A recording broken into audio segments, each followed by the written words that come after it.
Yo, what's up, sports bettors? I got more player props on PrizePicks, so let's just go ahead. Let's get into it. So my first player prop is right here.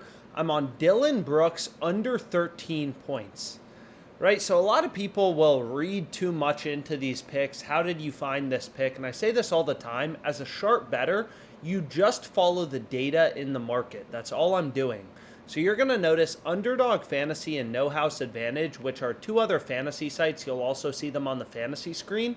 They both have Dylan Brooks' line at 12.5 points. All the sports books have Dylan Brooks' line at 12.5 points as well, right? So you have dozens of data points. All these sports books posting lines, as a sharp bettor, you treat them as data points on where the line should be set.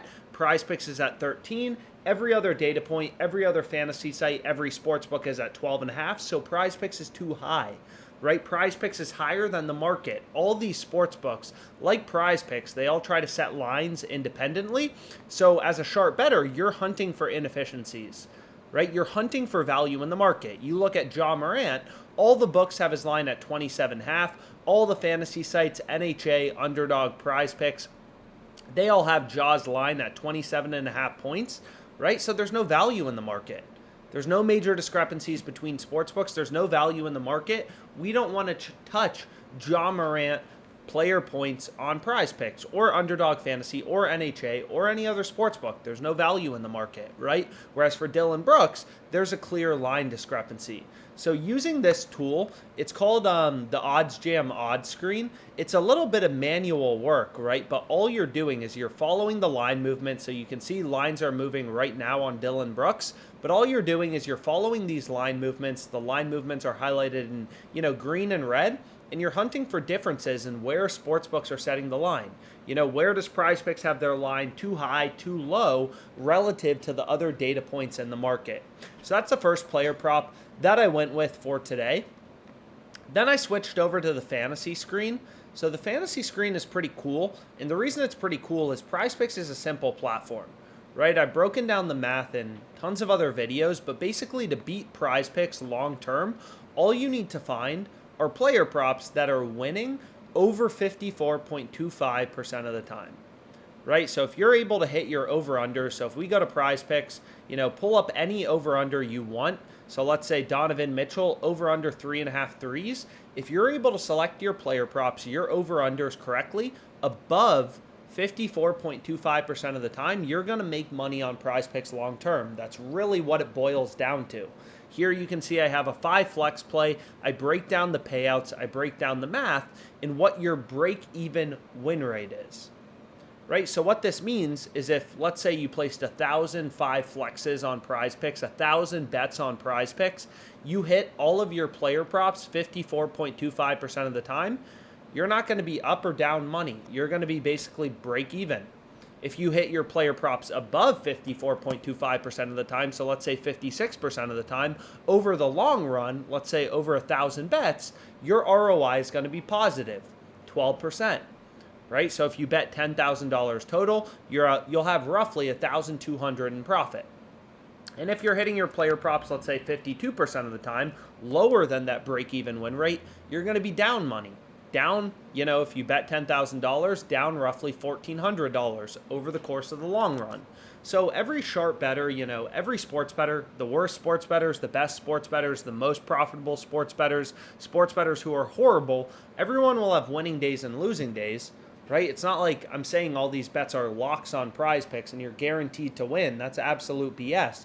All I'm saying is if you're winning your player props over 54.25% of the time, you're going to be profitable on PrizePicks long term. So the first player prop I ended up going with is Ronald Acuna Jr. from the fantasy screen. So the first tool we looked at was the sportsbook screen. PrizePicks is technically a fantasy sports company, so not on the sportsbook screen. Now I'm looking at the fantasy screen.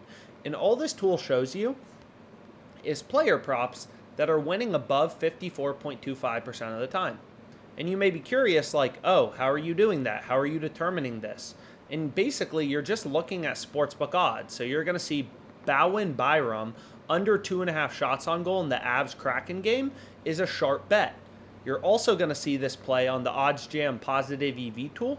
So it's going to be, there's a little bit of overlap between the fantasy screen and the positive EV tool, but you're going to see right here, Bow and Byram, all the sports books, right? All these different sports books. So we'll go back to the EV tool. All the books have his under heavily favored, right? So we're following the data. Once again, all the sports books are telling us, hey, Bow and Byram, he's a lot more likely to go under as opposed to over. Like if I pull up FanDuel, let's just head over to the Kraken game. So you got to know how to navigate these sports books quickly. I say this a lot, but this is not a game for the slow. So what we want to do is we want to go to Byram. You're going to see, FanDuel has his under heavily favored, right? He's a lot more likely to go under as opposed to over. FanDuel has his under at minus 140 odds. They have his under as the favored outcome. So long story short, all the books have the under pretty heavily favored, right? PointsBet minus 165, Fliff minus 150, DraftKings minus 140. All these books are telling you he's a lot more likely to go under as opposed to over. So the sharp bet to include in your PrizePicks entry, the NHL pick you want to go with, the hockey bet you want to go with is Byram under 2.5 shots on goal. And this is also on the fantasy screen, right? So all OddsJam is doing is it's using sportsbook odds. It's using all these data points in the market. Bet Online, a really sharp sports book, has Bow and Byram's under heavily favored. So all these books are saying, hey, he's a lot more likely to go under as opposed to over. So this is a great play to include in your PrizePicks entry. So when you're using this fantasy screen, you basically just want to take the plays in green, right? Because those are the spots where sportsbooks have a lot of juice towards the under or the over. So for Bow and Byram, FanDuel's saying, yo, this guy's a lot more likely to go under as opposed to over. And all the sportsbooks, like all the data points in the market, are telling you that. So this is a sharp bet to include in your PrizePicks entry.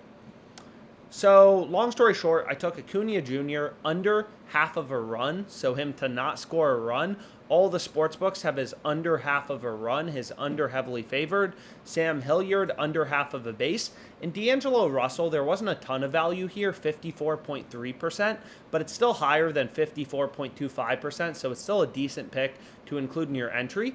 So long story short, here's what I ended up going with. Sam Hilliard, no base. I say this in every video. I'm just showing you guys what I'm putting my own personal money on.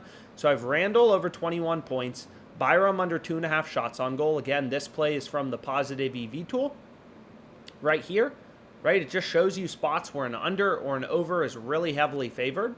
And you can get that line on PrizePicks because all you got to do to beat PrizePicks long term is win 54.25% of your picks. So my second pick, Byram under 2.5 shots on goal, Randall over 21 points, Russell under 4.5 first quarter total points, which you can see right here. Russell first quarter total points under 4.5, so this isn't full game points, this is first quarter. And then Hilliard, no base, Acuna, no run. Then I just replaced Randall with Brooks here. And again, I'm just showing you guys what I'm putting my own money on. There's a lot of value on PrizePicks in a day. I'll have more bets, more videos about PrizePicks. There's more value on Underdog or FanDuel or Fliff. I'll have more, bets on those platforms. Like I say this all the time, but books set lines independently. Sometimes there's value on Fliff. So here you can see there's a profitable bet on Fliff on the EV tool, the Giants under 4.5 team total. But, look at as many or get as many sportsbook accounts as you can possibly get, because sometimes there's a lot of value on the positive EV tool for PrizePicks. Sometimes there's more value on Underdog Fantasy or another platform. And then I also went with a 6 flex. So you can see here it's all the previous picks plus Evan Mobley under 4 first quarter points. Once again, this is first quarter points, NBA first quarter. So here you can see a little 6 flex that I went with as well. So 3 different entries, lots of value in the market right now. NBA, NHL playoffs, MLB in full swing. Let's get it.